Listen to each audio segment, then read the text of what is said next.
Bismillahirrahmanirrahim. Alhamdulillahirabbil alamin. Wassalatu wassalamu ala Rasulillah ma ba'd. Allahumma anfa'na bima 'allamtana wa 'allimna ma yanfa'una wa zidna ilman. Allahumma na'udzu bika min 'ilmin la yanfa' wa min nafsin la tashba' wa min qalbin la yakhsha wa min da'watin la yustajabu laha. Allahumma faqqihna fid din wa 'allimna ta'wil. Assalamualaikum warahmatullahi wabarakatuh.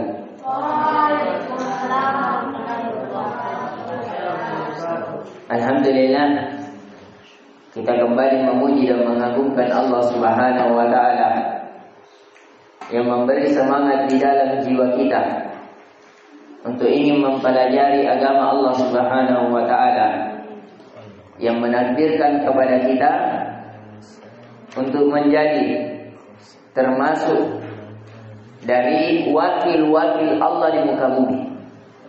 Jadi Allah itu memiliki wakil di muka bumi sebagai pembicaranya Allah. Siapa mereka? Yaitu para dai dan para daiyat. Karena tidak ada yang menyambung ucapan Allah berupa Al-Quran kecuali para dai, para daiyat. Tidak ada yang memberikan peringatan dari peringatan Allah kepada manusia kecuali para dai dan para daiyat. Tidak ada yang mengingatkan, memberikan kabar gembira yang Allah ingatkan dan kabar gembirakan di dalam Al-Quran kecuali para dai dan para daiyat. Maka dari itu kita harus memuji dan mengagungkan Allah Subhanahu wa taala, karena kita dipercayakan oleh Allah, diamanahkan oleh Allah termasuk menjadi seorang dai dan daiyat. Ya, maka dari itu di pertemuan kali ini, di antara firman Allah Subhanahu wa taala tentang orang-orang yang beriman, orang-orang yang ingin dirahmati oleh Allah Subhanahu wa taala, wa idza quri'al Qur'an fastami'u lahu wa ansitu la'allakum turhamun. Jikalau dibacakan Al-Qur'an kepada kalian, maka dengarkanlah dengan baik, diam ke, jangan ada yang berbicara, dengarkan, pasang telinga baik-baik. Kata Allah, wa ansitu, diam, tutup mulut. Tidak ada lagi pembicaraan kecuali mendengarkan dan merenungkan bacaan yang Allah ingin perdengarkan kepada kita. Agar apa? La'allakum turhamun. Dengan sebab kalian mendengarkan kalamullah, kalian diam karena mendengarkan kalamullah, kalian akan dirahmati oleh Allah. Ini la'alla bukan litarajjih. La'allakum, atas kalian, Allah tekankan, atas kalian rahmat Allah. Kalau Allah merahmati seorang hamba, maka segala kesempitan hatinya menjadi luas, segala keinginannya akan dicapai, segala ketakutannya akan dijauhkan, segala yang dia harapkan akan diberikan oleh Allah Subhanahu wa taala. Dosa-dosanya diampuni, derajatnya diangkat, itu namanya rahmat. Ya. Jadi maka dari itu, kenapa kita di hari ini memulai? Jadi setiap pelajaran tafsir kita, ada di antara kita yang membaca Al-Quran kemudian seluruhnya kita diam, mendengarkan baik-baik. Ya, maka dari itu bacaannya metode bacaan tahsin, bacaan pelan dan tenang. Ya, sehingga kita semuanya betul-betul merasakan ketika bacaan Al-Quran datang, dibacakan, maka kita harus tenang. Para malaikat ya langsung datang berterbangan menyelimuti kita. Jadi para malaikat kalau sudah ada ceramah begini, ada yang lihat, maka malaikat yang lain mengabarkan ke yang lain, di situ ada majelis zikir. Ya, akhirnya masjid ini dipenuhi oleh para malaikat sampai ke langit yang ketujuh. Ya, maka dari itu di situ wajabat humul malaikah wa dzakara fi ma indah. Itu dalam hadis yang sahih. Wajabat, jafat itu para malaikat mengetengkan sayapnya dan naungi, sehingga hati tak tenang. Ya, kita kalau berada di bawah bulu merpati misalnya ada burung, Ya, dan itu kita terasa lembutnya, tenangnya. Maka kalau ada yang bermajelis di sini tidak tenang, itu dipertanyakan niatnya. Ya, kalau ada yang bermajelis, ikut majelis zikir, tapi tidak tenang niatnya, gelisah, jadi berarti kita tidak termasuk orang yang dinaungi oleh para malaikat yang mengakibatkan hati kita menjadi tenang.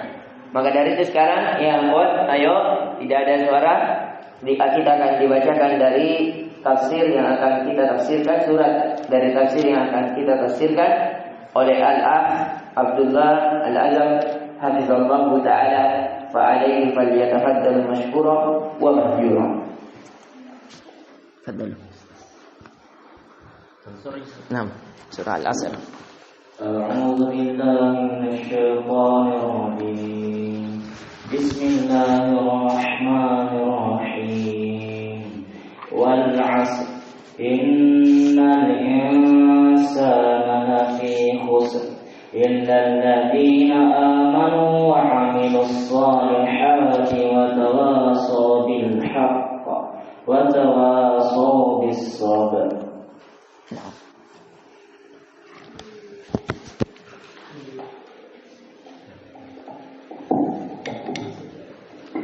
Alhamdulillah, sebagaimana yang kita dengarkan bersama dari bacaan Al-Quran, alhamdulillah bacaannya lumayan bagus ya, sehingga kita tidak ada perbaiki. Tapi nanti yang khususnya yang baru-baru, kalau ada perbaikan, insyaallah kita akan perbaiki sehingga kita mendapat faedah yang lebih besar.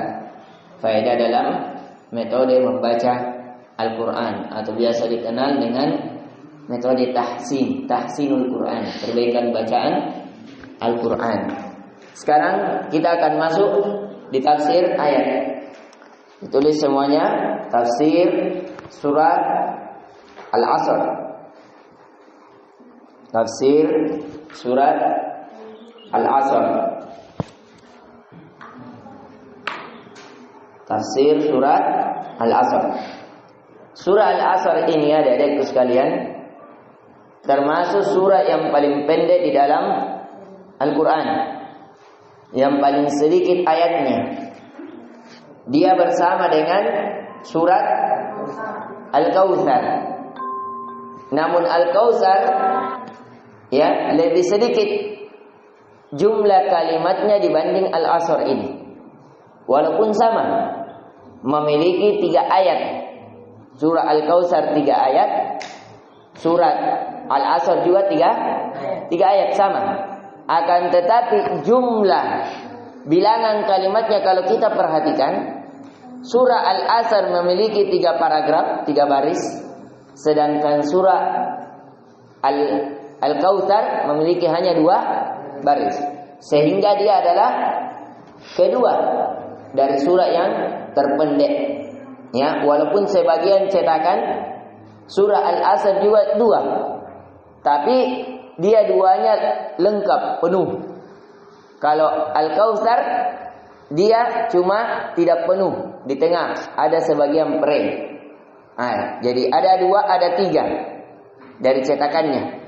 Ya, tergantung kita punya cetakan apa. Tapi kalau cetakan Madinah atau cetakan Kemenak yang seperti kita pakai, itu cuma 2. Ya, ini yang bisa kita perhatikan dari fisik. Sekarang kita masuk di dalam tafsir Al-Asr. Ya, Al-Asr, makna Al-Asr. Makna Al-Asr. Makna Al-Asr sama dengan 1. Kenapa tidak menulis? Cari. 1 di buku.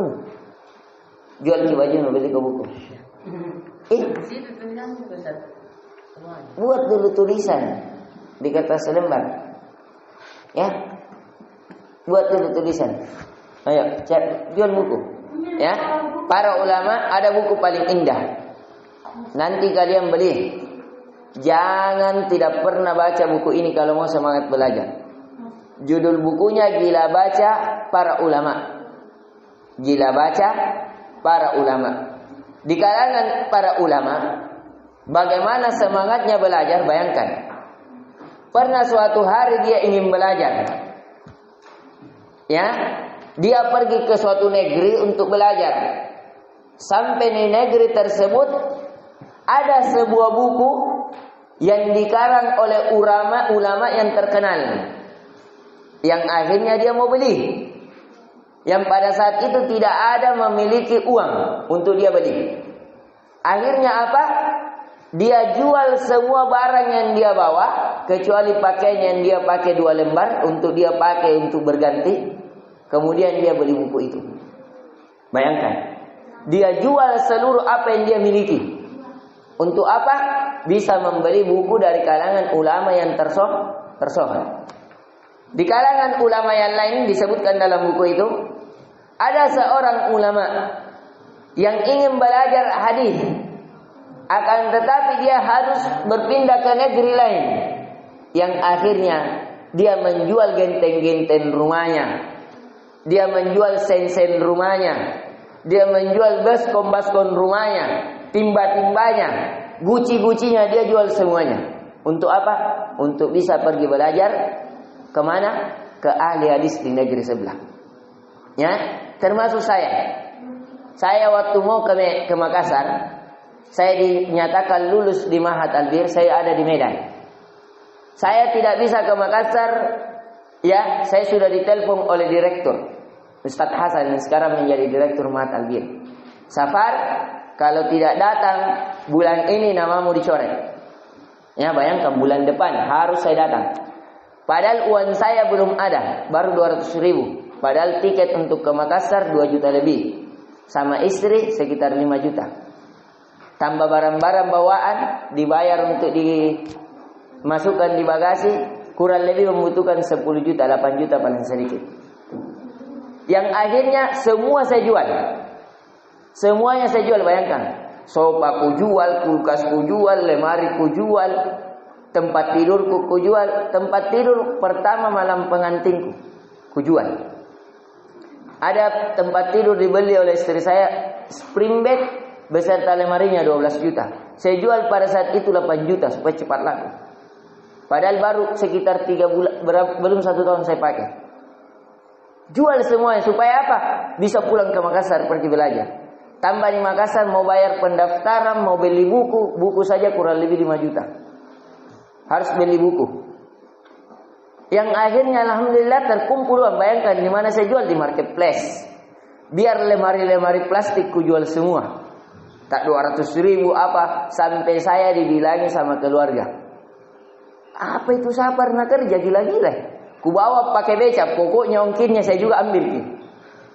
Saya yang bawa ke rumahnya orang. Bayangkan, saya jual semua sampai saya difitnah bahwa ini sapar tidak tahu lihat dunia, tidak kenal dunia.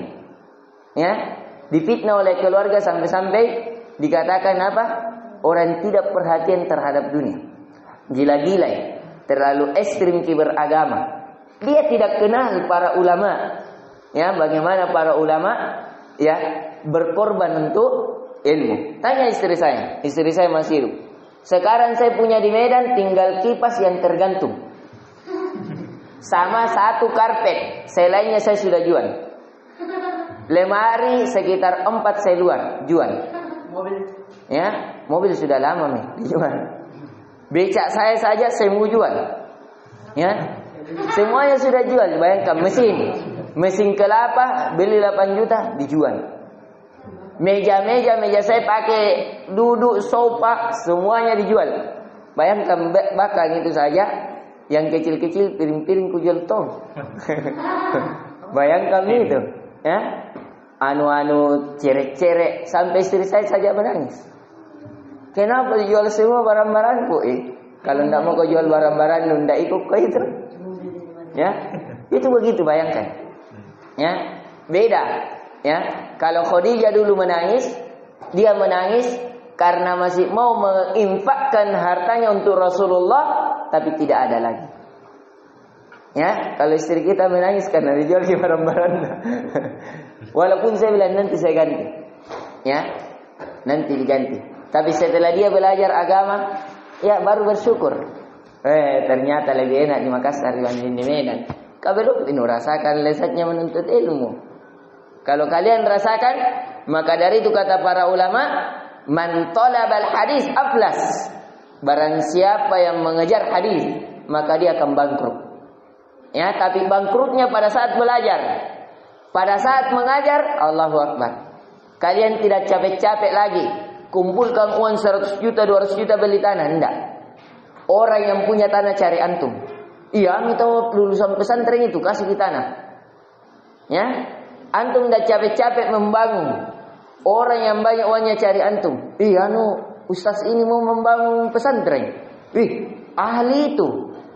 Ustaz betul itu. Kasih tuh. Ya.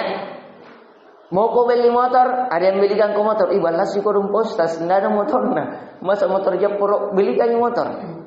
Ya. Pak ustaz mau pergi belajar baru tidak ada uang tiketnya. Belikan tiket. Saya merasakan, adik-adikku sekalian. Ya. Ya, saya rasakan. Saya jual semua barang-barang saya di Medan dapat hampir 30 juta. Ya. Setelah itu saya bayar semuanya masih kurang. Ya, alhamdulillah ada yang kirimkan 10 juta bapak angkat saya. Yang namanya Haji Adham. Nah, itulah yang dia yang ada kapalnya itu. Pedagang disuruh. Akhirnya dia yang biayai saya. Selama di Mahat Albir sampai semester 3 alhamdulillah. Semua uang belanja bulanan saya ditanggung. Ya, pakaian. Kalau datang dibawa di mall tapi tidak pernah masuk mall, di mobilnya aja. Ya, akhirnya dia ketawa. Yang pergi mall istrinya aja. Ustaz, kenapa tidak masuk mall? Saya tidak masuk mall, Pak Haji. Sudah 7 tahun saya tidak pernah injak mall. Ya, istri saya juga tidak mau injak mall. Ya, aku tanya nih, hati-hati ke mata anak. Nanti akan ditanya oleh Allah. Ya, di dalam mall Allahu Akbar, musik-musik. Ya, wanita-wanita seksi. Ya. Nauzubillah. Ya. Nah, maka dari itu saya selama mengenal agama tidak pernah lagi injak mall. Ya, alhamdulillah. Nah, ini adik-adikku sekalian, sekarang diperhatikan. Ya, Allah bersumpah. Jadi ini ya motivasi dulu. Jadi jangan cuma jual kibajunu. Saya semester kemarin mau lanjut, bayangkan lanjut semester 7. Saya mau bayar uang semester. Uang semester yang harus dibayar 600.000. Habis uangku. Tahu misalnya tidak pernah tinggal uang di ATM. Saya jual jubaku. Dulu ada jubaku. Saya punya jubah begini sekitar 11. Karena waktu saya beli langsung hampir 3 juta. Semua warna saya pilih. Pokoknya semua bungkus. Tapi ketika sudah membayar uang semester, tidak ada uangku. Dapat pulang umroh sama hajiku. Habis uang sekitar 50 juta lebih. Akhirnya pada saat itu, ya pulang. Mau orang next semester, tidak ada uangku. Akhirnya apa? Saya jual jubahku di temanku. Saya jual jubah 3 lembar. Ya, saya bonus tambah 4 dengan saya beli di Mekah. Supaya bisa bayar uang semester untuk lanjut sekolah. Saya jual semuanya. Ya, begitu memang kehidupan adik-adikku sekalian. Untuk belajar. Jangan pelit dengan belajar. Pokoknya jual semua yang bisa dijual. Untuk belajar. Ya. Sekarang saja rukonya istri saya jual untuk bisa belajar di Arab Saudi, ambil S2.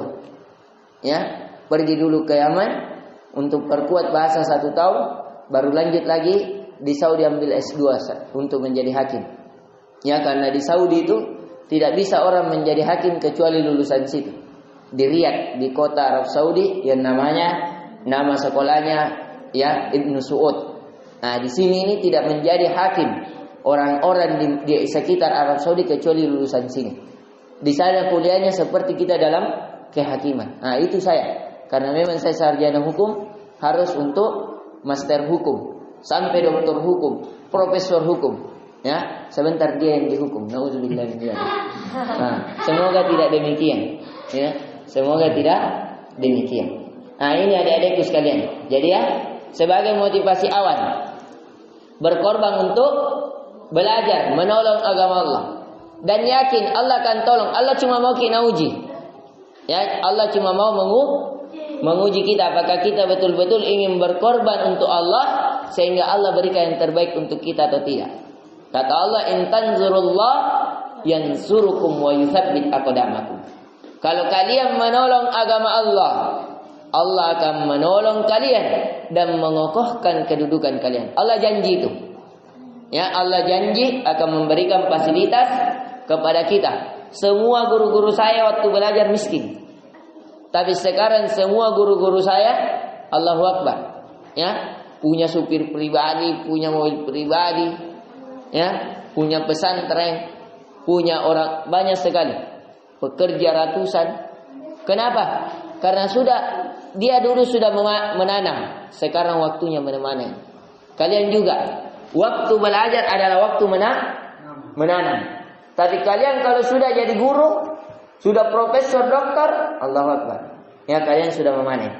Ya, ini saya lagi baru-baru dikabari sama Darul Hufaz yang punya pesantren di sebelah.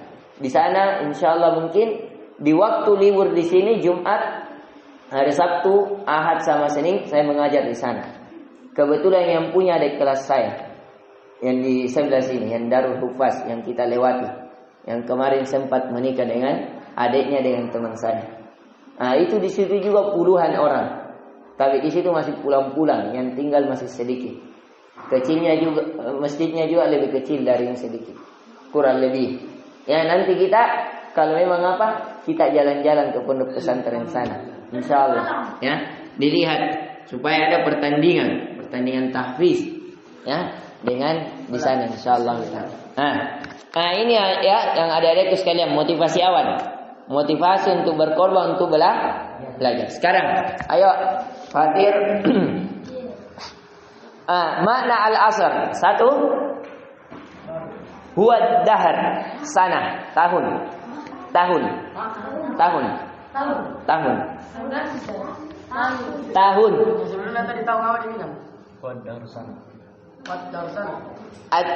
Ad-dahar. Dahar itu artinya tahun. Jadi al-asr ada yang mengatakan demi tahun. Artinya demi waktu 1 tahun. Ya, demi masa. Ya, masa juga boleh. Ya, dahar tahun atau masa. Ya, kalau di dalam Al-Qur'an demi masa, demi waktu. 2, tafsiran kedua ini, makna al-asr. Sa'atun min sa'atin nahar. Dia adalah waktu dari waktu-waktu siang, waktu asar secara khusus. Waktu dari waktu-waktu siang, artinya waktu asar. Ditahu di asar. Asar di jam 3 salat asar. Nah, itu namanya waktu dari waktu-waktu siang. Waktu dari waktu sebagian siang, yaitu dalam kurung asar. Sebagian siang dalam kurung asar. Jadi artinya wal asar, demi waktu asar secara khusus. Kalau tadi demi masa, demi seluruh waktu. Mau asar, mau zuhur, mau subuh masuk. Tapi di sini demi asar. Ya. Ada yang mengatakan huwal asyiyyi. Dia adalah sore yang ingin menjelang malam. Ya. Sore menjelang malam. Kalau kita waktu maghrib. Ya, sore menjelang malam. Ya, poin ketiga. Tafsiran sore menjelang malam.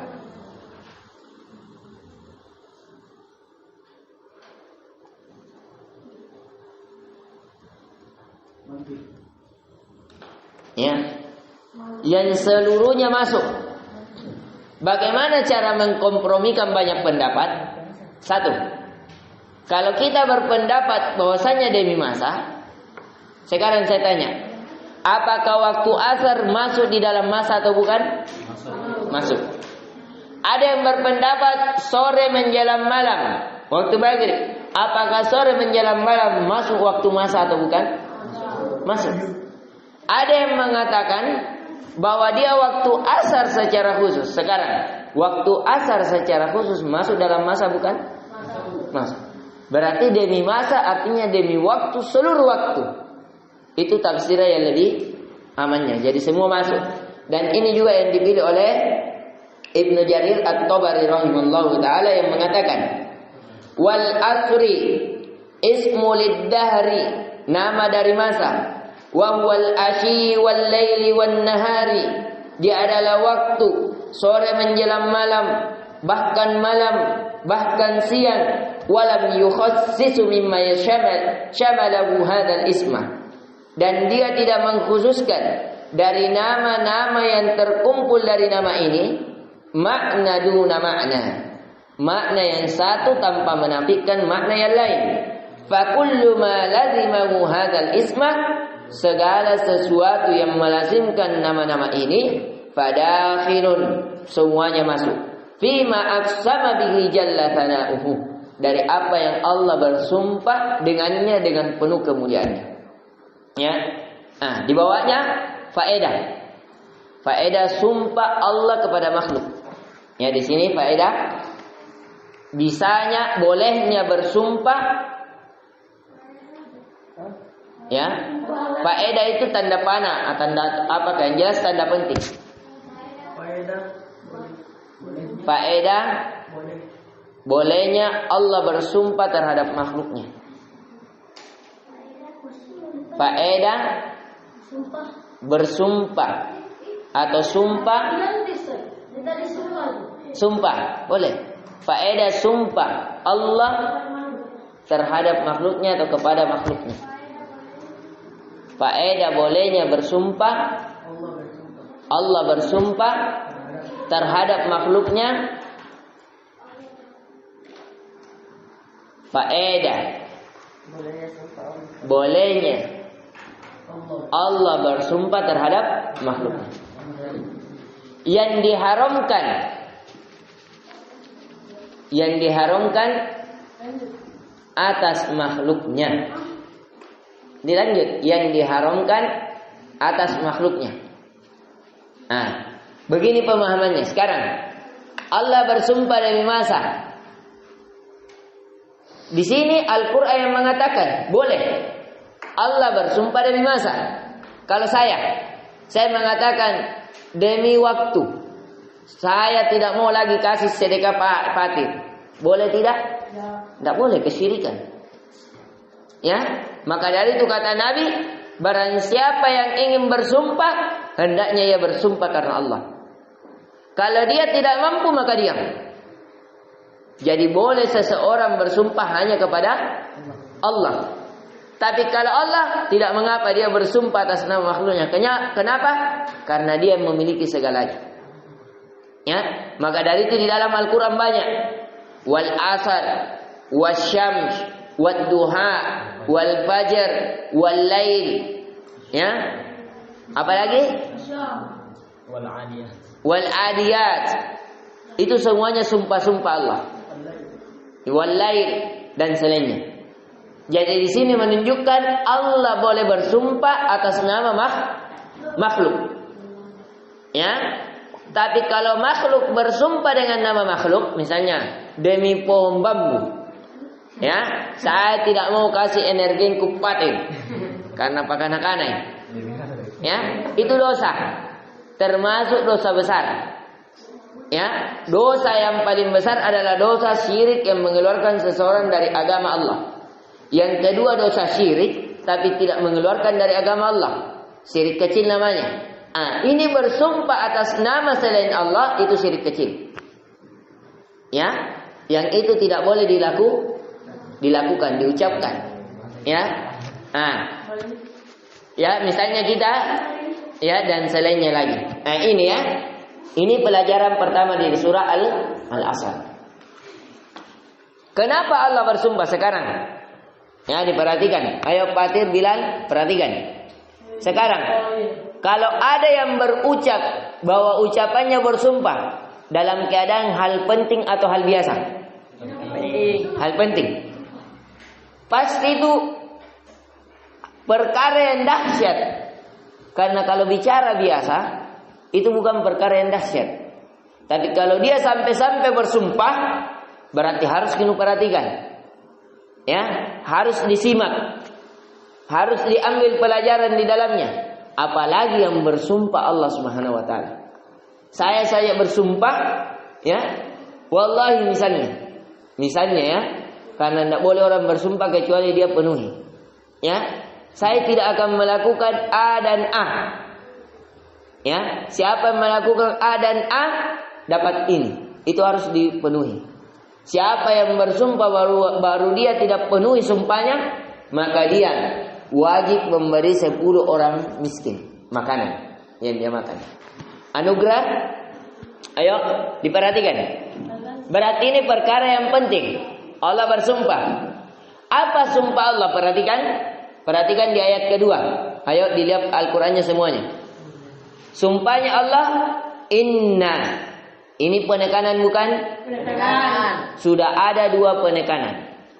Penekanan pertama, penekanan sumpah ditulis. Ya. Penekanan dalam surah Al-Asr. Penekanan Allah dalam surah Al-Asr. Penekanan Allah dalam surah Al-Asr. 1. Penekanan Allah pada surah Al-Asr. 1. Dengan sumpah. Akhwat menulis semuanya. Alhamdulillah. Nanti ini ada ujiannya setelah selesai surat Duha, kita ujian lagi di akhir awal bulan. Ini pelajaran 11 kali pertemuan tamat, insyaallah. 1. Dengan sumpah. Dengan sumpah. 2. Dengan huruf taukid. Nah, kalian sudah pelajari. Huruf taukid dalam kurung taukid. Huruf taukid dalam kurung penekanan. Taukid dalam kurung penekanan. Ditulis sampingnya inna dengan kalimat inna. Ya. Jadi adanya huruf taukid dalam kurung penekanan dengan kalimat inna. Sedangkan dibaca saja, kalau dibaca kata inna, tertekan lidah atau tidak? Tertekan. Nafas tertekan tidak? Tertekan. Ah, itu keajaiban bahasa Arab. Keajaiban bahasa Arab, kalau ada tekanan pada lafaz menunjukkan adanya tekanan pada makna. Ya. Semua ayat di dalam Al-Quran 30 juz. Kalau kalian dapati ada kalimat yang susah yang kalian ucapkan, ya, berarti itu juga susah untuk diterjemahkan. Ya, otomatis membutuhkan tafsir. Kalau ada kalimat dalam Al-Quran 30 juz, ini kaidah ini yang saya alami. Ya, 30 juz yang ada penekanan, maka itu menunjukkan adanya makna penekanan. Kalau ada yang kalian baca panjang, itu menunjukkan maknanya juga panjang. Pendek, maknanya pendek. Nah, itu tekanan-tekanan itu. Itu kalau kita sudah, ya, berenang di dalam lautan Al-Quran, kita akan lihat itu keindahan-keindahannya. Jangan menggambar. Ayo, sudah ditulis? 1 tadi penekanan apa tadi? Dengan sumpah. 2 penekanan dengan inna. Yang ketiga, ya, dengan masuknya al pada kalimat al-insan. Dengan masuknya al, innal insana, al-insana. Dengan masuknya al pada kalimat insan. Ya. Ini al-insan, ini juga penekanan secara makna. Al-insan, manusia itu. Ya, kalau Allah katakan insanin, ya, atau insanan, tidak ada alnya, itu umum. Tapi kalau ada alnya, namanya yufidut takhsis, namanya lam al-ma'rifah. Lam yang diketahui sudah. Misalnya saya mengatakan ana zahibun fi masjidin. Saya akan pergi ke suatu masjid. Sembarang masjid mana saja. Tapi kalau saya mengatakan ana zahibun fil masjid, ada lamnya, berarti di masjid itu saja, tidak masjid yang lain. Sama dengan ini. Innal insana, sesungguhnya manusia itu, bukan manusia yang lain. Betul-betul yang merugi yang ini nih. Ya, Allah tekankan lagi kerugiannya. Lafi, la di sini penekanan juga. Jadi penekanan yang keempat. Ayo ditulis yang keempat. Kalimat la yang terikat dengan fi. Kalau tadi al, jadi yang tadi al dengan al-insan, kalimat al-insan. Kalimat lam, lafi, ada di situ la. Kalimat lam. Tapi kalau kita sebut satu huruf namanya lam, bukan lam. Lam. Al-lam. Ya, kalau caranya menyebut per huruf, nah seperti misalnya a. A kalau ikra, tapi kalau kita sebut al-alif. Ba, kita kalau sebut dikra ba, tapi al-ba'u. Ta, at-ta'u, al-tha'u, al-jimu, bukan ja. Kalau kita sebut satu-satu yang benar di kalangan orang Arab dibaca dengan al-jibu. Seperti la, al-lamu, yang terikat dengan lafi, dengan fi. Ya, ditulis. Kalimat la yang terikat dengan fi. Yang kelima. Ya, lafi. Lafi khusrin. Lam. Lam, tapi yang dimaksud adalah la di situ. Sama aja. Belum dimengerti tadi.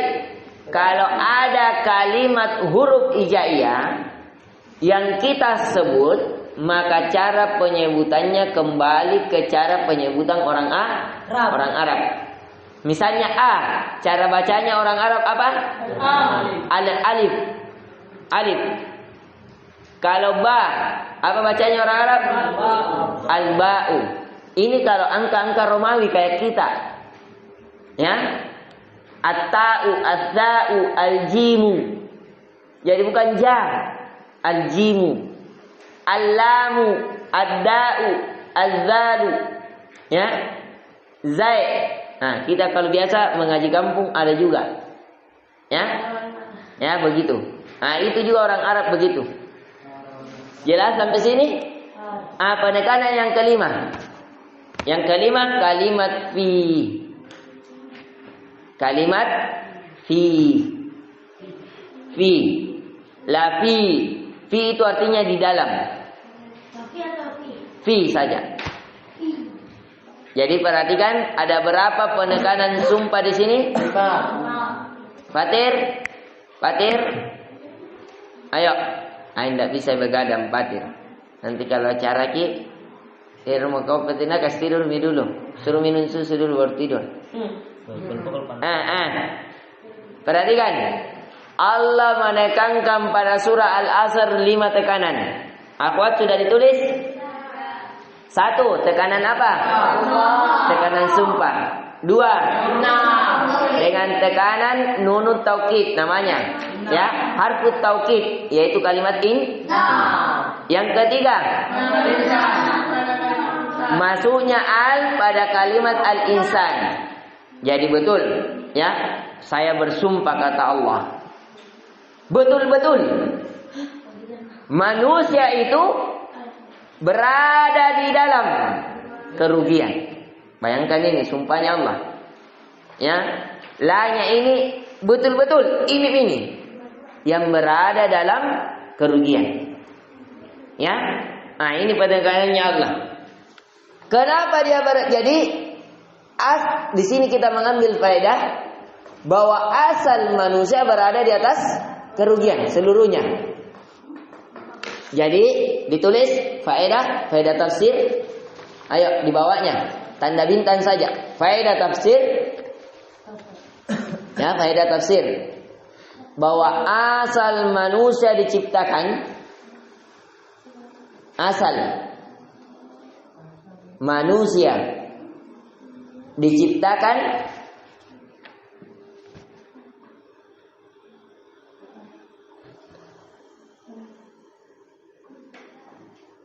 berada dalam kerugian.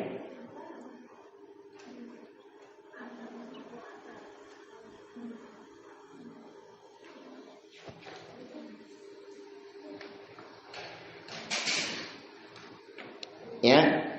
Dalam bacaan lain, saya ajarkan sedikit qiraah, tapi jangan ini dibaca sebagai wawasan saja. Boleh juga dibaca innal insana lafi khusrin, cara bacanya dalam qiraah lain, wa innahu fihi ila akhirid dahr. Wa innahu fihi ila akhirid dahr. Sesungguhnya dia berada di dalam kerugian di akhir masa. Artinya nanti di hari kiamat dia akan betul-betul dalam kerugian. Ini dalam qiraah ayat lain, tapi jangan sekali lagi baca. Yang menimbulkan fitnah. Dan itu juga ada bacaannya dari Ali. Dari bacaan Ali bin Abi Thalib, wal asr wa nawaimud dahar innal insana lafi khusr. Hati-hati, jangan baca. Ini sekedar wawasan bahwa ada bacaan lain. Ini. Saya bukan ahli qiraah, jadi saya tidak baca. Qiraah yang saya ambil sanadnya saja yang saya baca. Ini. Jadi saya panggil saya bilang. Kau yang ke sana, insyaallah. Ini ya. Ini perhatikan. Jadi asal manusia berada dalam kerugian. Kecuali. Kecuali. Ini ya. Kecuali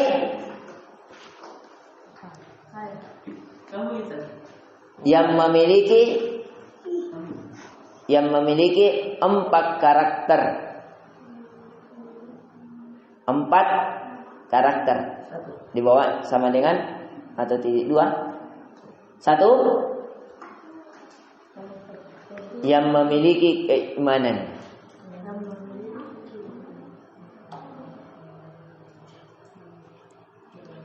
2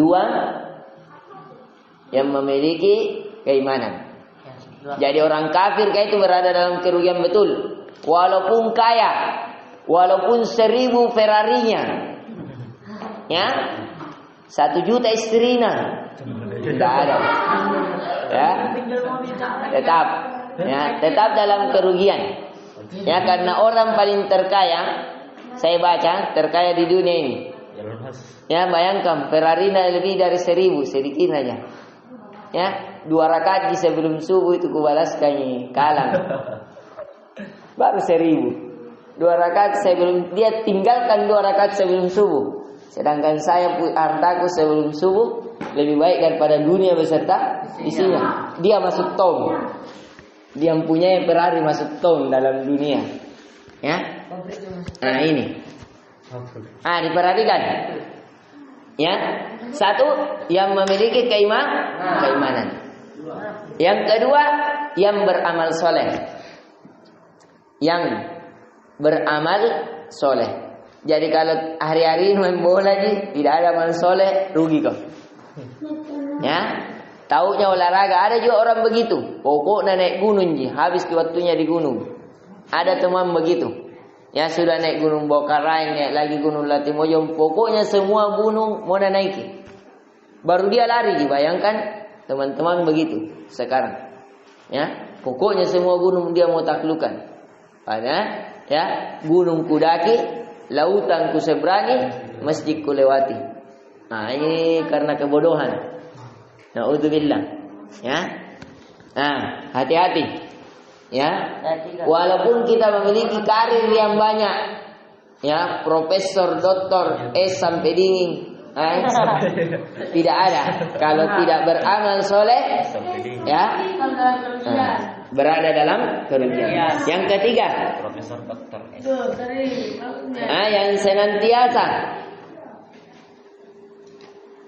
Yang senantiasa saling menasehati dalam kebenaran. Yang senantiasa menasehati dalam kebenaran. Di sini banyak ini yang celaki. Kalau di sini ini pahit ini. Cerewet dan ustaz kah? Sabaran dan urusi dalam kebenaran. Ini pahit ini bawaannya ini. Adik-adikku sekalian. Kalau kita menjadi dai atau daiyah, ya paling sering menasehati, bahkan banyak yang membenci karena hawa nafsu itu dibenci oleh nasihat. Ya, nasihat itu dibenci oleh hawa nafsu. Ya, ada orang botor nularannya botor, ada orang cewek-cewek nularannya cewek-cewek, semuanya mengancam. Ya, karena kenapa kita putus syahwatnya? Padahal syahwatnya lagi menggejolak. Ya, nah ini. Yang keempat, dan saling menasihati dalam kesabaran. Jadi ini 4 golongan yang tidak merugi. Yang keempat, saling menasihati dalam kesabaran.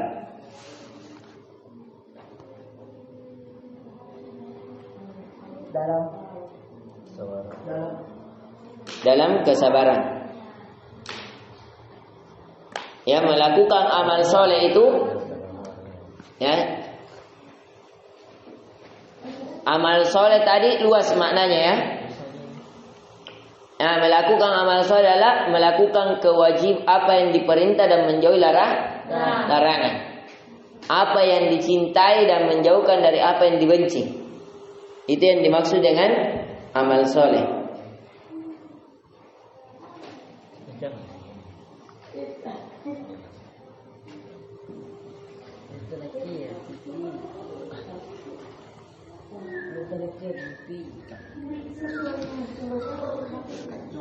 Di riwayat lain, watawasau bil haq, saling menasihati dalam hak, yang mengatakan di sini wal haqqu kitabullah.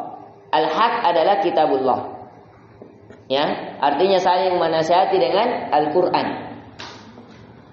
Ada juga yang mengatakan, ya ini pendapat dari Hasan, pendapat dari Qatadah, ya, dan pendapat dari Abu Ruh As-Sakuni, ya, bahwasanya al-haq adalah kitabullah. Tulis makna al-haq pada surah Al-Asr. Makna al-haq wa tawasau bil haqqi. Pada kalimat wa tawasau bil haqq adalah kitabullah. Artinya kita saling menasihati dengan Al-Quran. Makna al-haq pada surah Al-Asr sama dengan kitabullah Al-Quran. Pada surah Al-Asr sama dengan kitabullah atau Al-Quran.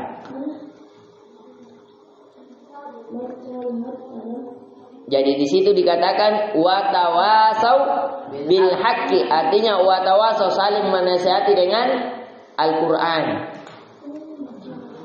Jadi nanti kalau muncul pertanyaan, apa makna hak watawasau bil haqqi dalam surah Al-Asr? Artinya saling menasihati dengan Al-Quran. Watawasau bil Quran. Kitabullah apa? Al-Quran juga. Ya, watawasau bi kitabillah atau bil Quran.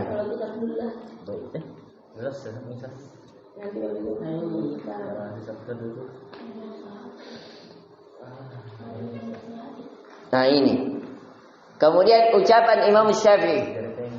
Ucapan dibawanya ucapan Imam Syafi'i terhadap surat ini. Ucapan Imam Syafi'i terhadap surat ini.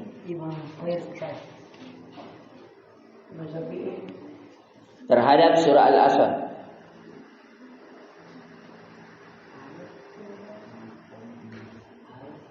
Ucapan Imam Syafi'i terhadap surat Al-Asr. Ya, ditulis di bawahnya ucapan Imam Syafi'i.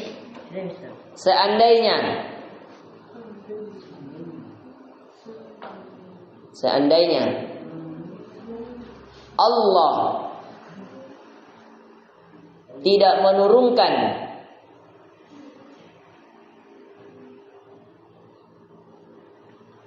surat di dalam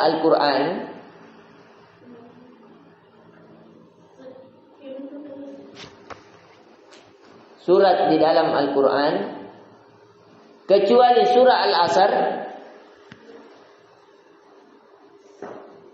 surah Al-Asr, maka sudah cukup. Ya. Artinya seandainya Allah menasihati kita dengan satu surat saja, yaitu surah Al-Asr, sudah cukup. Ya, kata Imam Syafi'i, seandainya Allah tidak menurunkan surat di dalam Al-Quran kecuali surah Al-Asr, maka lakafahu, sudah cukup. Artinya sudah cukup menjadi peringatan bagi manusia, sudah cukup untuk menjadi pengingat bagi manusia, bahwasanya betul-betul manusia yang tidak memiliki keimanan, tidak memiliki amal soleh, yang tidak mau saling menasihati dari hak, yaitu Al-Quran, dan tidak mau saling bersabar untuk melakukan ketaatan kepada Allah, bersabar untuk menjauhkan kemaksiatan kepada Allah, dan bersabar terhadap takdir yang Allah takdirkan, maka ini sudah cukup. Ditulis 3 jenis kesabaran, di bawah 3 jenis kesabaran. Ini watawasau bil haqqi watawasau bis sabar. Kalau yang kebenaran satu ya, yang tadi watawasau bil haqq cuma satu, yaitu apa? Al-Quran, kitabullah. 3 jenis kesabaran. 1, sabar di atas ketaatan kepada Allah. 1, sabar di atas ketaatan kepada Allah. Subuh dikasih bangun ki, bangun pais, tak dodoin ya ki, ya, dilawangi rasa ngantuk tak, langsung kau dikasih duduk. Sabar ki, memang sakit ki, sabar ki untuk kebaikan itu, ya. Masih mau kita tidur, sabar ki, lawangi tidur tak. Masih subuh nyaman natin roh pergi ki menghafal, sabar ki, sabar melakukan ketaatan kepada Allah. Apalagi nanti kalau musim hujan, hujan baru disuruh ki berudu, ya. Apalagi kalau pas kau tidur nanu mimpi basah na subuh-subuh, Allahu Akbar, disuruh komandian, ya. Sabar ki, dingin. Para sahabat nanti kita akan jelaskan bagaimana nanti dia di perang Khandaq, kesabarannya, Allahu Akbar. Ya, sampai musim dingin, sampai Abu Bakar itu sampai putih-putih bibirnya, kasihan, putih-putih kebiru-biruan disebabkan dingin yang sangat. Ya, tiba-tiba muncul ya angin yang terjang, ya, sama hawa yang dingin, sampai pasukan kafir Quraisy itu lari, terterbang-terbang tendanya. Akhirnya dia mundur, tidak jadi serang kota Madinah. Ya, nanti akan kita ceritakan bagaimana perjuangan mereka. Sabar di atas ketaatan kepada Allah. Kayak di subuh, ya, dingin mi, enak mi tidur kah? Pergi disuruh sholat. Ya, seperti ini, lewat cewek cantik, nyaman nah, lihat, nauzubillah. Tapi disuruh sabar, tundukkan. Kullil mu'minina ayyaguddu min absarihim wa yahfadhu furujahum, kata Allah. Katakan kepada orang-orang yang beriman agar ia menundukkan pandangannya dan menjaga kemaluannya. Sabar ki, memang pahit, tapi pahit itulah menjadi obat bagi hati kita, agar hati kita tidak tercemari dengan ya bisikan-bisikan setan, noda-noda hitam yang menjadikan hidup kita penuh kegelisahan. Ya, yang kedua, sabar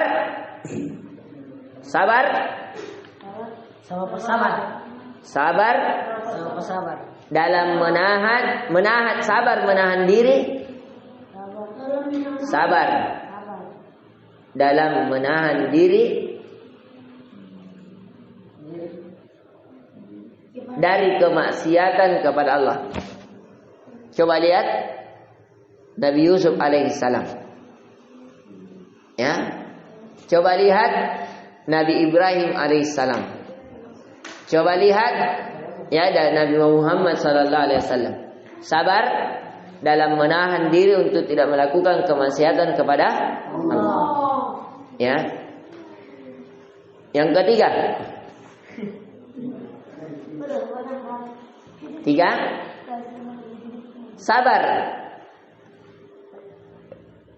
terhadap takdir yang Allah takdirkan. Sabar ke ditakdirkan ke memang miskin. Ya, sabar ke ditakdirkan ke hitam. Sabar terhadap takdir yang Allah takdirkan. Ya. Jangan menyalahkan Allah. Allah tahu kalau kau kaya sombong kau. Kalau terlalu cantik ki misalnya menjadi merasa bangga ki, akhirnya masuk ke neraka. Disengaja ki dikasih wajah pas-pasan supaya apa? Tidak sombong ki. Ya. Nah, ya, kayak Nasrung ini hitam manis. Nih. Iya. Nah, padahal. Ya, ini ya. Jadi ada 3 jenis sabar. Apa tadi? Sabar di atas ketaatan kepada Allah. Yang kedua sabar sabar di atas kemaksiatan, menahan diri untuk tidak bermaksiat kepada Allah. Yang ketiga sabar terhadap takdir yang Allah takdirkan. Ini yang bisa kita berikan. Subhanakallahumma bihamdik, asyhadu an la ilaha illa anta astaghfiruka wa atubu ilaik. Assalamualaikum warahmatullahi wabarakatuh. Bismillahirrahmanirrahim. Alhamdulillahirabbil alamin. Wassalatu wassalamu ala Rasulillah ma ba'd.